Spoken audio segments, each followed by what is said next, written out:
മക്കയുടെ താഴ്വാരം മുഴുവൻ സ്വർണമാക്കി തരട്ടെയോ എന്ന് ജിബ്രീൽ എന്നോട് ചോദിച്ചുവെന്ന് പരിശുദ്ധ മുസ്തഫ സല്ലല്ലാഹു അലൈഹി വസല്ലം. ഞാനതിന് മറുപടിയായിട്ട് പറഞ്ഞു, വേണ്ട റബ്ബേ, എനിക്ക് മക്കയുടെ താഴ്വാരമോ സ്വർണത്തളികയോ സ്വർണത്താമ്പൂലമോ സ്വർണപ്പരവതാനിയോ സ്വർണ നാണയങ്ങളോ സ്വർണമലകളോ വേണ്ട.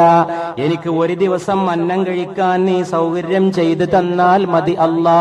പിറ്റേന്ന് എന്നെ പട്ടിണിക്കിടണമല്ല. പിറ്റേന്ന് ദാരിദ്ര്യമാണ് എനിക്കിഷ്ടമല്ല. പിറ്റേന്ന് ഭക്ഷണം തരണമല്ല. അതിന്റെ പിറ്റേന്ന് വീണ്ടും ദാരിദ്ര്യം തരണമല്ല.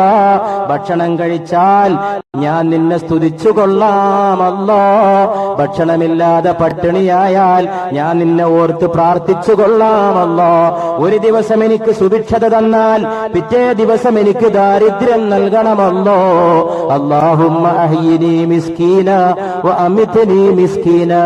എന്നെ ഒരു ദരിദ്രനായിട്ട് ജീവിപ്പിക്കുകയും ദാരിദ്ര്യത്തിൽ തന്നെ എന്നെ മരണപ്പെടുത്തുകയും ചെയ്യണമേ അല്ലാ എന്ന് പരിശുദ്ധ റസൂൽ സല്ലല്ലാഹു അലൈഹി വസല്ലം.